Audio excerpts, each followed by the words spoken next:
Hello friends, welcome back to our YouTube channel. आप सभी का हमारे यूट्यूब चैनल पे स्वागत है। तो आज मैं इस सेशन में लेके आई हूँ DFCCIL साइंस के क्वेश्चंस जो आपके PYQ हैं और मोस्ट इम्पोर्टेंट क्वेश्चन है। देखिए, मोस्ट इम्पोर्टेंट क्वेश्चन हम किस तरह से जज कर सकते हैं, क्योंकि RRB जो अभी रिसेंट में जितने भी एग्जाम ले रहा है ना, तो कुछ पर्टिकुलर टॉपिक्स हैं जहाँ से बहुत सारे क्वेश्चन आ रहे हैं, तो उसके बिहाफ पे हमने इम्पोर्टेंट क्वेश्चन रखे हैं। वहाँ से क्वेश्चंस के आने की संभावना है, तो हमें हर एक चीज़ उसके बारे में डिस्कस करेंगे ताकि आप अच्छे से क्वेश्चंस को कर पाएँ। ठीक है, तो इससे पहले भी आपके 6 पार्ट आ चुके हैं, जिसके अंदर हम ऑलमोस्ट हर एक क्वेश्चन DFCCIL प्रीवियस ईयर जो है वो कवर करा चुके हैं। तो उन वीडियोस को भी जाके देखिएगा जो चैनल पे नए हैं वो, और चैनल को सब्सक्राइब कर दीजिएगा और लाइक कमेंट करके अपनी प्रेजेंस को शो कीजिएगा। अभी सेशन को शुरू करते हैं। हमारे पास टाइम की कमी है, तो थोड़ा सा हम क्विक रिविजन करेंगे, थोड़ा जल्दी क्वेश्चंस को करने की कोशिश करेंगे। अवतल दर्पण से प्रकाश परावर्तन के मामले में जब समांतर प्रकाश किरणें परावर्तक सतह पर पड़ती हैं तो परावर्तित प्रकाश क्या होता है? भाई, मुख्य फोकस पर आभासित होता है। ऑप्शन सी हमारा सही जवाब है।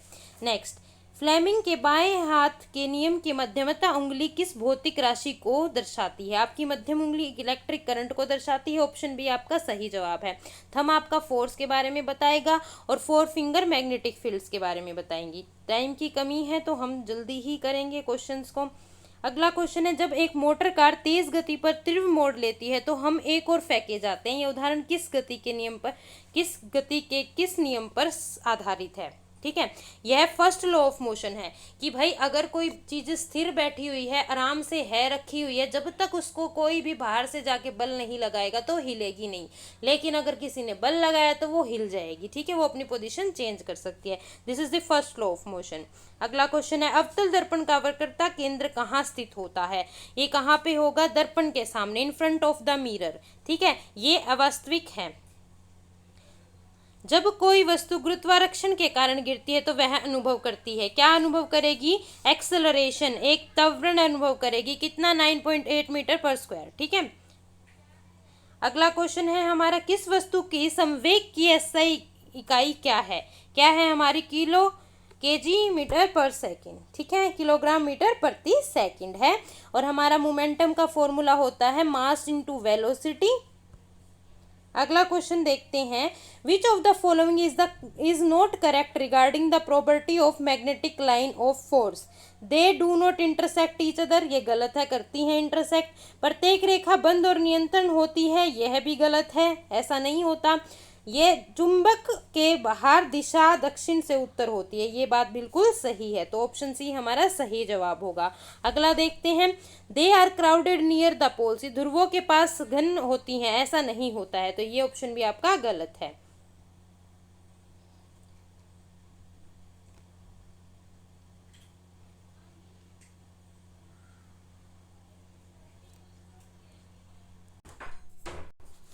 रॉकेट प्रणोदन तकनीक किस सिद्धांत पर आधारित है? Rocket propulsion theory work on which principle, किस पे प्रिंसिपल पे है? Newton third law.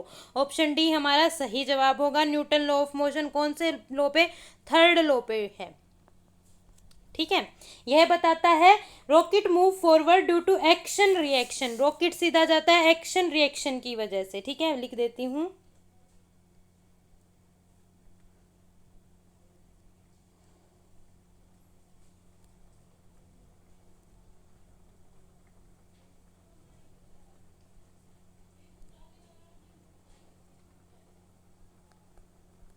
Newton third law क्या होता है आपका? हर एक चीज का आपका अपना एक अपोजिट रिएक्शन होता है। ठीक है, आगे चलते हैं। Ampere circuit law describe the relationship between, ampere का प्रतिपथ नियम किसके बीच संबंध बतलाता है? किसके बीच बतलाता है? Magnetic field around a close loop and electric current through it, इसके बारे में बताता है। ऑप्शन सी हमारा सही जवाब है। बंद लूप के चारों ओर चुंबकीय क्षेत्र और उसमें प्रवाहित विद्युत धारा के बारे में आपका एम्पियर लॉ बताता है। ठीक है, देखिए मैं शॉर्ट में लिख देती हूं आप सभी के लिए, मैग्नेटिक फील्ड और इलेक्ट्रिक करंट के रिलेशनशिप के बारे में आपका एम्पियर सर्किट लॉ बताता है। अगला क्वेश्चन है, which of the following element are use in transistor. Transistor के अंदर कौन सा एलिमेंट यूज किया जाता है, किस एलिमेंट को प्रयोग में लाया जाता है, किसको, धातु मिश्र को, मेटेलॉइड्स को यूज में किया जाता है, जैसे भाई सिलिकॉन।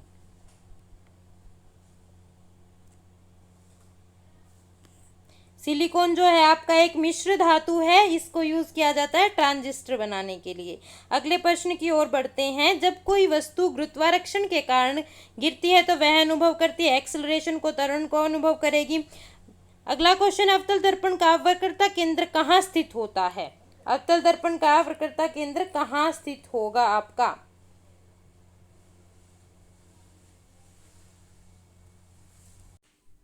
हमारा अगला प्रश्न क्या है, अवतल दर्पण का वक्रता केंद्र कहाँ स्थित होता है, तो कहाँ पे होगा, in front of the mirror, दर्पण के सामने होता है। ऑप्शन डी हमारा सही जवाब है। अगले क्वेश्चन की ओर बढ़ते हैं, जब ये we done with this question, हम कर चुके हैं। नेक्स्ट क्वेश्चन, हमारे शरीर में मस्तिष्क और रीढ़ की हड्डी मिलकर किसका निर्माण करती है। ब्रेन और रीढ़ की हड्डी किसका निर्माण करेंगी, हमारा सेंट्रल नर्वस सिस्टम का निर्माण करती हैं। सेंट्रल नर्वस सिस्टम को दो पार्ट में विभाजित किया जाता है आपका ब्रेन और स्पाइनल कॉर्ड के अंदर।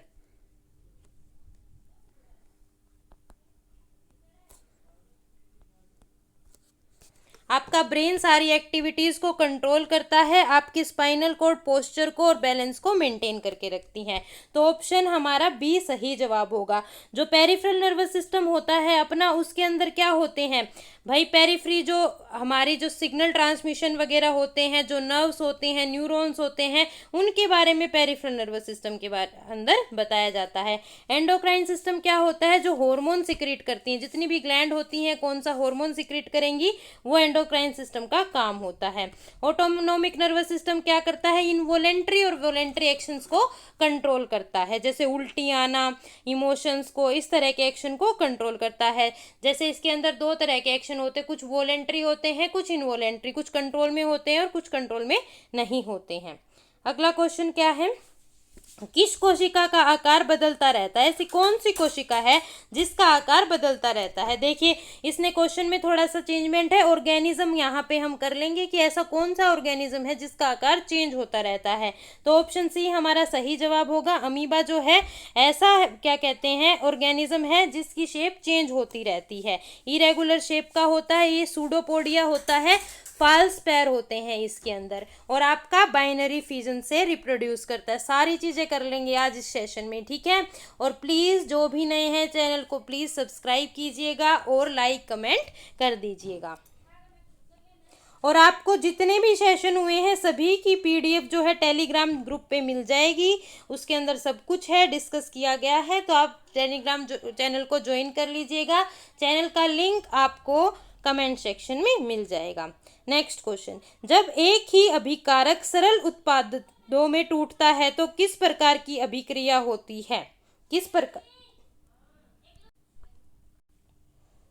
क्वेश्चन में पूछा गया है जब एक ही अभिकारक सरल उत्पादों में टूटता है तो किस प्रकार की अभिक्रिया होती है। मान लीजिएगा ए प्लस बी, सॉरी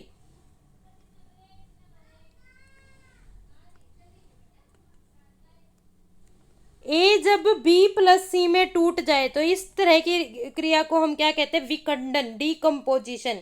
कि भाई एक हमारे पास चीज थी वो दो टुकड़ों में टूट गई है ना, इसको क्या बोलेंगे, विभाजन बोलेंगे। इस रिएक्शन को किसी एक पर्टिकुलर चीज से टूट के दो नई चीज बन जाए, इसको हम डिकम्पोजिशन बोलते हैं। ऑप्शन ए हमारा सही जवाब है। अगला प्रश्न देखते हैं, पीने के पानी को कीटाणुओं से मुक्त करने के लिए क्या उपयोग किया जाता है। क्या उपयोग करेंगे इनमें से हम, निम्न में से। देखिए क्वेश्चन को इतना डिफिकल्ट तरीके से सेट किया गया है कि हमारे समझ में ही नहीं आएगा। क्यों, क्योंकि हमने दो चीजें देखी थी भाई, ब्रोमीन है वो भी कीटनाशक के रूप में काम लिया जाता है, क्लोरीन भी कीटनाशक के रूप में काम में लिया जाता है ना। दो चीज देखी थी हमने, लेकिन इसमें तो कुछ और ही ऑप्शन दे दिया है ना। तो अब हम यहाँ से दिमाग लगाएंगे, अपना दिमाग लगा के करना है। जो ब्लीचिंग पाउडर है ना, ये रिलीज करता है क्लोरीन को। ऑप्शन डी सही जवाब होगा। ब्लीचिंग पाउडर रिएक्शंस के दौरान क्लोरीन को क्या करता है, रिलीज इंक्रीज करता है। और ये जो क्लोरीन है ना, ये जो काम में ली जाती है माइक्रो ऑर्गेनिजम्स को किल करने के लिए। ये माइक्रो ऑर्गेनिज्म को मार देती है और पानी को शुद्ध बना देती है। तो क्लोरीन हमारा ऐसा काम करता है, वाटर के प्योरिफिकेशन में प्रयोग में लिया जाता है। ऑप्शन डी हमारा सही जवाब है। जब कहीं से कुछ समझ में नहीं आए तो हम बहुत ही अंदर तक समझकर क्वेश्चन को अटेम्प्ट करेंगे। अगला क्वेश्चन है, निम्नलिखित में से कौन सा कार्बन यौगिक एक अल्कोहल के रूप में वर्गीकृत किया गया है? अल्कोहल कौन है इनमें से भाई? ठीक है, अल्कोहल के बारे में पूछा है।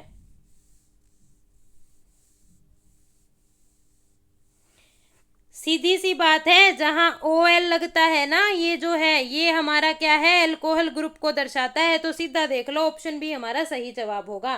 प्रोपेनॉल क्या है आपका? अल्कोहल है, OH ग्रुप है इसके अंदर। नेक्स्ट क्वेश्चन करते हैं, विच of the following non metal is liquid? निम्नलिखित में से कौन सा अधातु द्रव तरल होता है? कौन सी अधातु आपकी तरल होती है? ब्रोमीन होती है। ऑप्शन बी हमारा सही जवाब है। इस क्वेश्चन को हम कर भी चुके हैं, तो जल्दी से आगे बढ़ते हैं, टाइम हमारे पास कम है।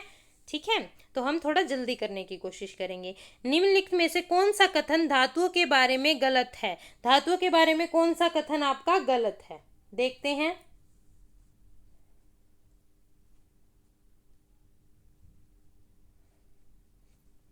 Metal are good conductor of heat. धातुएं ऊष्मा की अच्छी संवाहक होती हैं, सही बात है।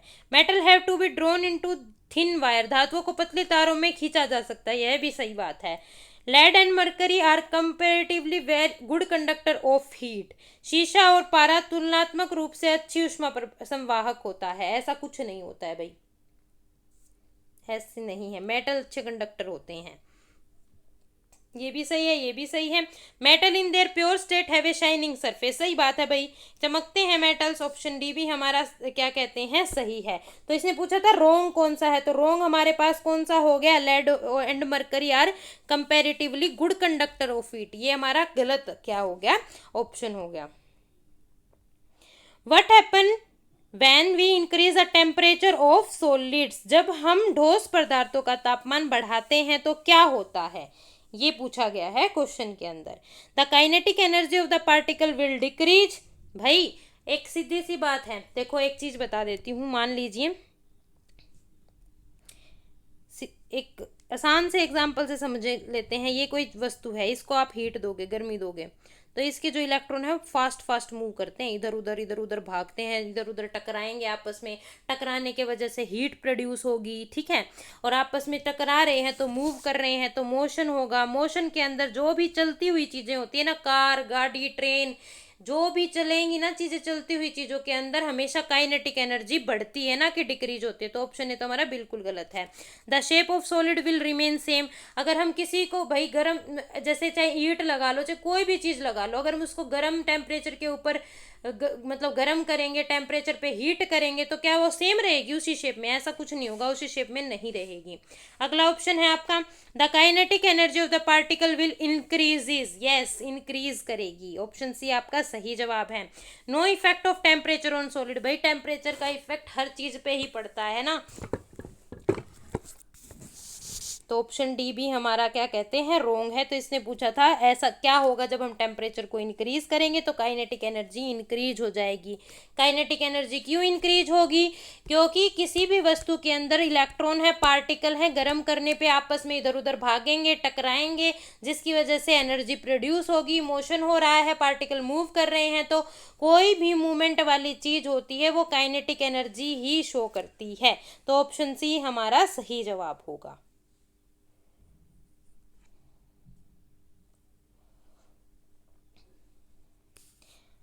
Next question, which of the following is an example of heterogeneous solution? Heterogeneous solution के बारे में पूछा है। निम्न में से कौन सा मिश्रण विश्वमागिक विलयन का उदाहरण है? ये पूछा है हमसे। नींबू पानी ये होता है क्या? नींबू पानी होता है क्या? भाई हेट्रोजेनस सॉल्यूशन, दो अलग अलग फेजेस हैं, अच्छे से घुल नहीं सकती, यूनिफॉर्मली मिक्स नहीं हो सकती। क्या प्रॉपर्टी होती है? ऐसे मिक्सचर जो मतलब ऐसे सॉल्यूशन जिसके अंदर पार्टिकल यूनिफॉर्मली मिक्स ना हो। तो भाई तेल और पानी कभी नहीं मिल सकते। ऑप्शन डी हमारा सही जवाब होगा। अगला प्रश्न देखते हैं, किस कोशिका का आकार बदलता रहता है? अमीबा। थोड़े बहुत क्वेश्चन इधर इसी स्लाइड में रिपीट हो रहे हैं, कुछ पीडीएफ में थोड़ा इशू है तो देख लेते हैं। मोस्टली यूनिक क्वेश्चन ही है आपके, एक आधा क्वेश्चन ऐसा हो सकता है, ठीक है, तो उसमें कोई इशू नहीं है। Which sexually transmitted disease are caused by a virus? कौन सी यौन संचारित बीमारी वायरस के कारण होती है? देखते हैं अभी हम।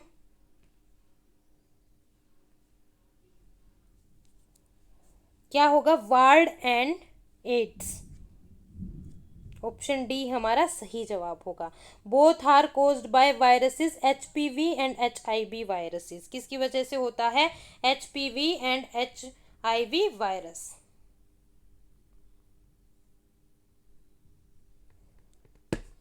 देखिए लिख लेते हैं, HPV and HIV, human immunodeficiency. देखते हैं अभी एचपीवी का हम देख लेते हैं, ह्यूमन पिपिलोमा वायरस।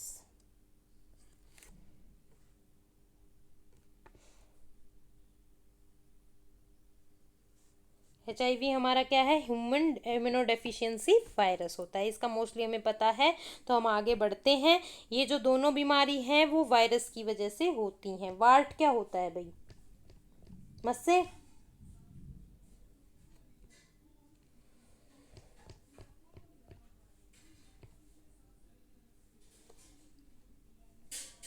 ठीक है, मस्सा।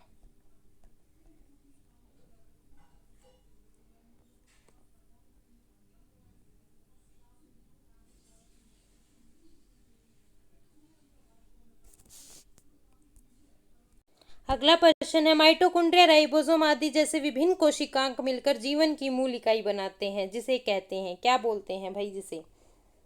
जीवन की मूल इकाई, सेल, कोशिका। ठीक है, ये अपनी जीवन की मूल इकाई होती है। देखिए ये हमारी सेल होती है, इसके बीच में सेंटर में न्यूक्लियस होता है, और ribosome, mitochondria, lysosome, Golgi body, ये सब क्या है? इसके क्या है? सेल ऑर्गेनेली हैं। ठीक है, सबसे छोटी इकाई हमारी सेल ही होती है। सेल हमारी क्या बनाती है? टिश्यू। टिश्यू हमारा ऑर्गन बनाएगा, ऑर्गन हमारा ऑर्गन सिस्टम बनाएगा। ठीक है, अगला क्वेश्चन करते हैं हम। पुरुष और महिला में यौवन अवस्था की सही आयु सीमा कौन सी होती है? 11 से 17 साल। ऑप्शन बी हमारा सही जवाब है। नेक्स्ट क्वेश्चन, निम्नलिखित में से कौन सी विशेषकृत कोशिका विद्युतीय आवेगों के माध्यम से जानकारी को शरीर के एक भाग से दूसरे भाग तक ले जाती है? ऐसी कौन सी सेल है जो किसी जानकारी को शरीर के एक भाग से दूसरे भाग तक ले जाएगी? न्यूरॉन्स। ये न्यूरॉन सेल्स होती हैं, स्पेशल सेल होती हैं, ब्रांच्ड सेल होती हैं। इनकी बहुत सारी प्रॉपर्टी हैं, सारी इंपॉर्टेंट है। ब्रांच्ड सेल हैं, स्पेशल सेल हैं, और ये क्या करती हैं? सिग्नल ट्रांसमिशन का काम करती है।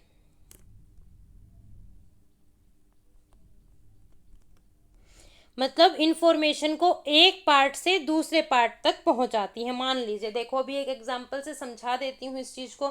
आप क्लास में बैठे हैं, आपका कोई दोस्त आपके पीछे बैठा है, तो उसने आपके कंधे पे ऐसे टैप किया, ठीक है, तो आपके दिमाग में सिग्नल गया कि भाई पीछे से किसी ने टैप किया है, ठीक है, किसी ने आपके कंधे पे हाथ लगाया है, आपको बोला है। वो सिग्नल आपकी जो कंधे की न्यूरॉन्स है ना, कंधे की जो सेल है न्यूरॉन्स, वहां से ब्रेन तक जाएगा। ठीक है, वो सिग्नल चला गया।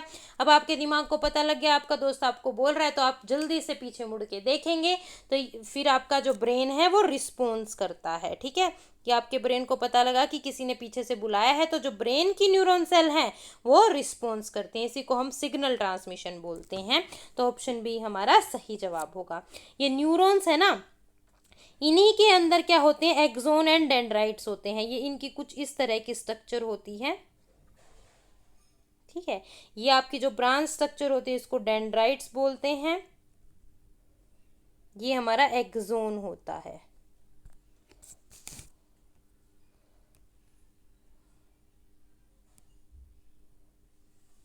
न्यूक्लियस का आप सभी को पता है क्या काम करता है, जेनेटिक इंफॉर्मेशन को स्टोर करता है, कंट्रोल सेंटर होता है। नेक्स्ट क्वेश्चन करते हैं हम, किस जीव में कोशिका विभाजन या विखंडन के से एक नए जीवों का निर्माण होता है? ऐसा कौन सा प्लांट है, सॉरी ऐसा कौन सा जीव है जिससे कोशिका के बट जाने से ही नया जीव बन जाता है? भाई अमीबा देख लेते हैं, ये अमीबा है। ये धीरे धीरे धीरे धीरे ये ऐसे होगा, इसका जो न्यूक्लियस है वो इनलार्ज होगा, फिर ये क्या करेगा, दो टुकड़ों में टूट जाएगा। इसने अपनी सेल को ही तो डिवाइड किया है, लेकिन अब ये न्यू डॉटर सेल बन गई, मतलब नया ऑर्गेनिज्म बन गया, न्यू डॉटर सेल बन गई। तो ये अमीबा क्या है, यूनिसेलुलर ऑर्गेनिज्म है। ऑप्शन सी हमारा सही जवाब होगा। जो यूनिसेलुलर ऑर्गेनिज्म होते हैं ना, उन्हीं में ऐसा होता है। जो मल्टी सेलुलर होते हैं, बहुत बार बता चुकी हूँ, उनमें सब काम के लिए अलग अलग लोग रखे हुए होते हैं, अमीर होते हैं भाई वो, हर एक काम के लिए अलग अलग सेल हैं। प्लांट्स कैसे रिप्रोड्यूस करते हैं? सेक्सुअली रिप्रोड्यूस करते हैं। इनके पास फ्लावर होता है, फ्लावर के अंदर मेल और फीमेल पार्ट होता है, ठीक है। मैमल्स कैसे करते हैं भाई, ये भी सेक्सुअली रिप्रोड्यूस करते हैं, इनके अंदर भी अलग अलग ऑर्गन होते हैं, गैमेट्स होते हैं। मेल गैमेट क्या होता है हमारा स्पर्म, फीमेल गैमेट ओवम होते हैं। तो अलग अलग क्या होती हैं चीज़ें होती हैं स्पेशल टाइप की। रेप्टाइल्स ये भी सेक्सुअली रिप्रोड्यूस करते हैं। रेप्टाइल्स क्या होते हैं, स्नेक्स वगैरह जो होते हैं, ये आपके रेप्टाइल्स में आते हैं। अगला प्रश्न, सह संयोजक बंध वाले यौगिकों का क्वथनांक कम क्यों होता है? ऐसे यौगिक जो कोवलेंटली बॉन्ड होता है जिसके अंदर, उसका लो बॉइलिंग पॉइंट क्यों होता है? सबसे पहले कोवलेंट बॉन्ड क्या होता है? म्यूचुअल शेयरिंग ऑफ इलेक्ट्रॉन से जो बॉन्ड बनता है उसको हम कोवलेंट बॉन्ड बोलते हैं।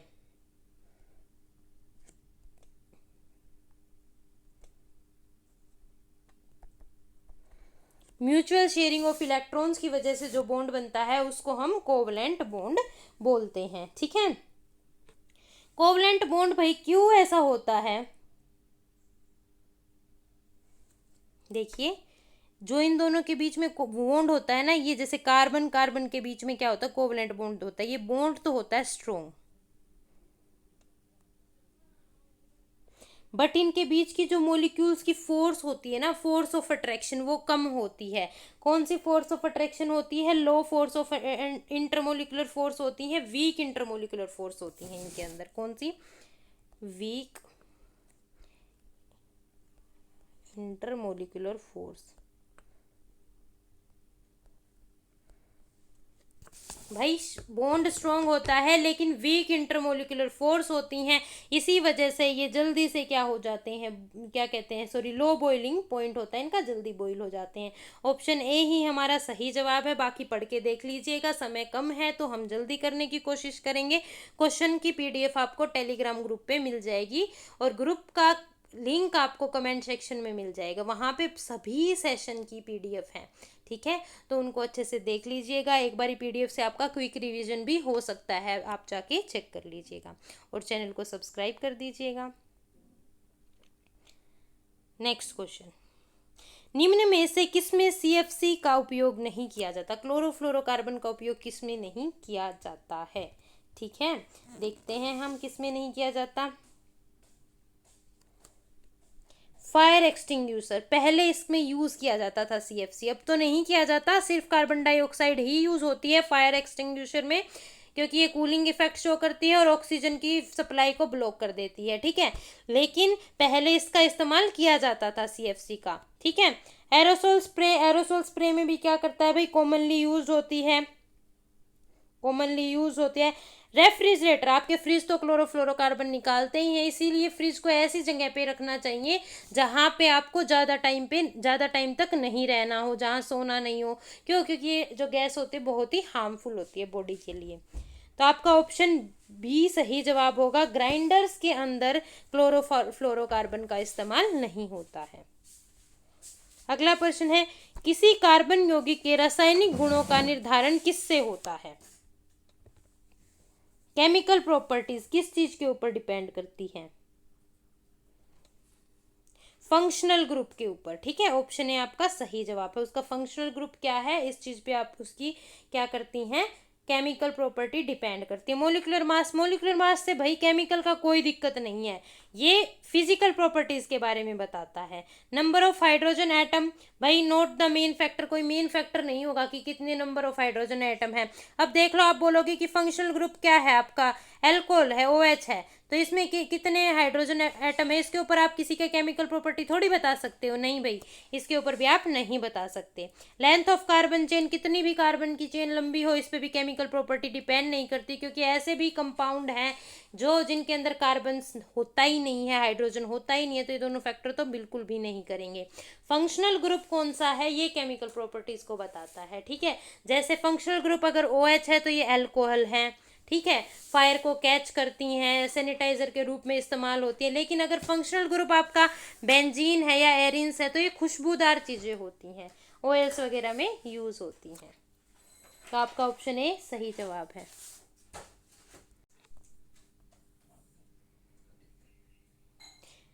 नेक्स्ट क्वेश्चन है आपका, कार्बन स्थिर यौगिक क्यों बनता है।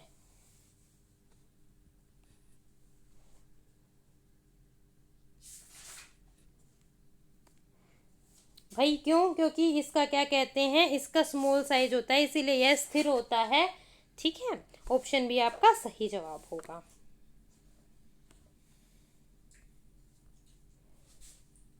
अगला प्रश्न है आपका, जब दाब को घटाया जाता है तो ठोस CO2 सीधे गैसीय अवस्था में परिवर्तित हो जाता है किसी दाब पर, ठीक है। देखते हैं क्या पूछना चाह रहा है।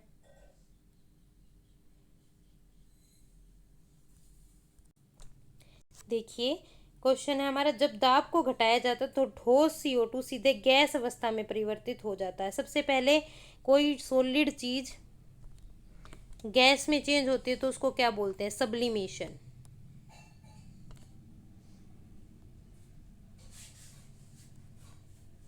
ड्राई आइस जो आपकी होती है ना, ये सब्लिमेट कर जाती है 1 एटमॉस्फेयर प्रेशर के ऊपर, किसके अंदर, CO2 गैस के अंदर, ठीक है। इसका मतलब सॉलिड का सीधे बिना लिक्विड फेज में जाए सीधा गैस में चेंज हो जाना आपका सब्लिमेशन कहलाता है। तो इसके लिए क्या चाहिए, 1 एटमॉस्फेयर प्रेशर चाहिए। बी ऑप्शन आपका सही जवाब होगा। बढ़ते हैं अगले प्रश्न की ओर। प्रजातियों की जनसंख्या की स्थिरता के लिए उत्तरदायी प्रक्रिया का चयन करें, ठीक है। प्रजनन के लिए आपका रिप्रोडक्शन जरूरी है, जनन के लिए, किसी को जन्म देने के लिए रिप्रोडक्शन जरूरी है। भाई म्यूटेशन तो क्या होता है, चेंज हो जाना किसी चीज के अंदर, तो कि कोई अपने अंदर अगर जीन चेंज हो जाता है तो क्या हम रिप्रोड्यूस कर सकते हैं, नहीं। इवोल्यूशन मतलब टाइम के अकॉर्डिंग चेंज होना कैरेक्टरिस्टिक्स के अंदर, जैसे किसी की हाइट चेंज, मतलब बहुत सा एक पर्टिकुलर स्पीसीज के लिए इवोल्यूशन होता है कि एक स्पीसीज को है ना, एक मतलब मान लीजिए, चलो एग्जांपल ले लेते हैं, इवोल्यूशन इस तरह से बताया गया था कि एक पर्टिकुलर एरिया में ना फिंचेस मिलती थी, उनकी जो बीक का साइज था ना वो अलग अलग था उनके खाने की हैबिट के अकॉर्डिंग। तो इवोल्यूशन वो होता है कि इन्वायरमेंट और कंडीशन के अकॉर्डिंग बॉडी के अंदर कैरेक्टर्स का चेंज हो जाना।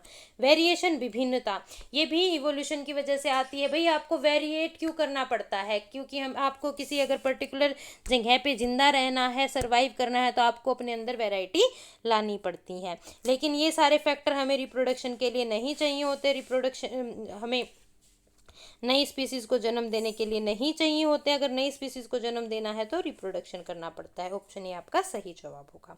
अगला प्रश्न है, निम्नलिखित में से कौन सा जानवर पुनर्जनन की क्षमता दिखाता है।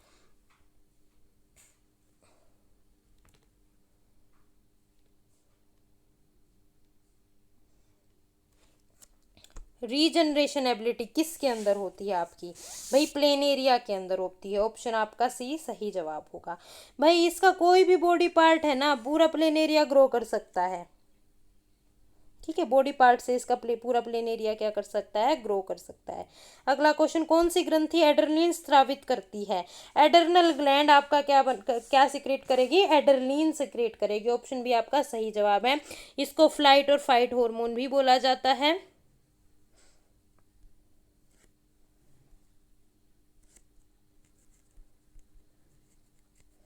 मान लीजिए आप अगर गलत काम करते हुए कुछ पकड़े गए हैं तो उस टाइम पे आप डर जाते हैं, हाथ पैर फूल जाते हैं, तो ये हार्मोन उस टाइम पे सिक्रेट होता है आपका एडर्नल ग्लैंड से।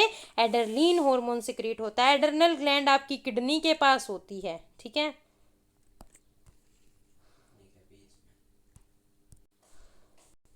नेक्स्ट क्वेश्चन, तंत्रिका तंत्र के अलावा हमारे शरीर में नियंत्रण और संवेदन में कौन सा अन्य तंत्र सहायक है?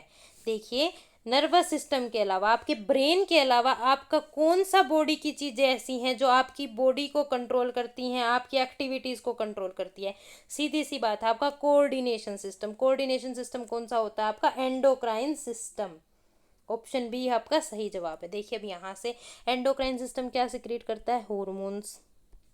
ठीक है, और हॉर्मोन्स क्या करते हैं भाई? आपकी बॉडी के बैलेंस को, आपके मूड को रेगुलेट करते हैं। देखिए, जब आपके हॉर्मोन्स चेंज होते हैं ना, तो टाइम के अकॉर्डिंग जो है, एज के अकॉर्डिंग आपके जो मूड्स हैं, आपकी जो आदतें हैं, आपकी पसंद है नापसंद है, वो सारी धीरे धीरे चेंज होती जाती हैं। तो ये सिर्फ दिमाग का खेल नहीं है। बोलते हैं भाई इसका तो दिमाग नहीं है, इसने तो ऐसा काम कर लिया, ये कर दिया। सिर्फ दिमाग नहीं, एक एज के बाद हार्मोन भी क्या करते हैं? काम करते हैं। तो हार्मोन की वजह से कुछ हमारे जो रिएक्शन होते हैं वो अपीयर होते हैं। तो एंडोक्राइन सिस्टम डायरेक्टली और इनडायरेक्टली अपने जो क्या कहते हैं, थिंकिंग को कंट्रोल करता है और फीलिंग्स को भी कंट्रोल करता है भाई। हॉर्मोन्स, सेक्स हार्मोन जो प्रोड्यूस होते हैं वो फीलिंग्स को कंट्रोल करते हैं, इमोशंस को कंट्रोल करते हैं।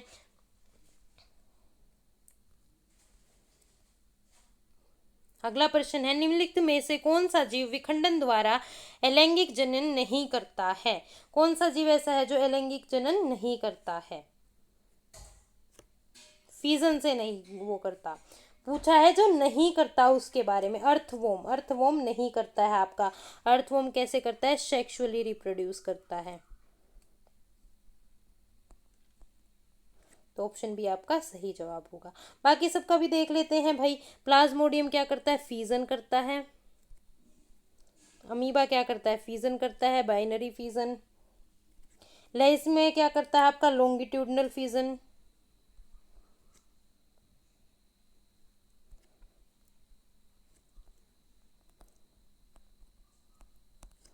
ऑप्शन बी आपका सही जवाब होगा। अगला प्रश्न है, what is the position of the apical meristematic tissue in plant body? Apical meristematic tissue की प्लांट बॉडी के अंदर क्या पोजीशन होती है? यह कहाँ ग्रो करता है? तनों और जड़ों के बढ़ते सिरे पर ग्रो करेगा। At the growing tip of stem and roots. कहाँ पे प्रेजेंट होता है आपका एपिकल मेरिस्टम? सबसे ऊपर। ठीक है, ऑप्शन ए आपका सही जवाब होगा।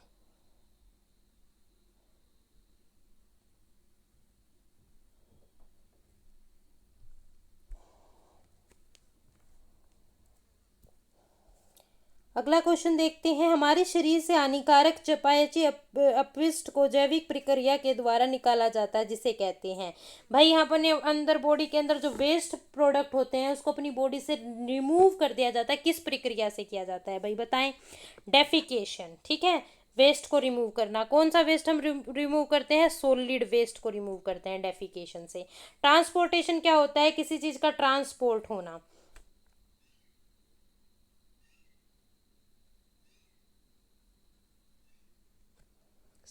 सॉरी, देखिएगा इसने क्या पूछा है, एक बार हम दोबारा से क्वेश्चन को देखते हैं, थोड़ा डाउट लग रहा है।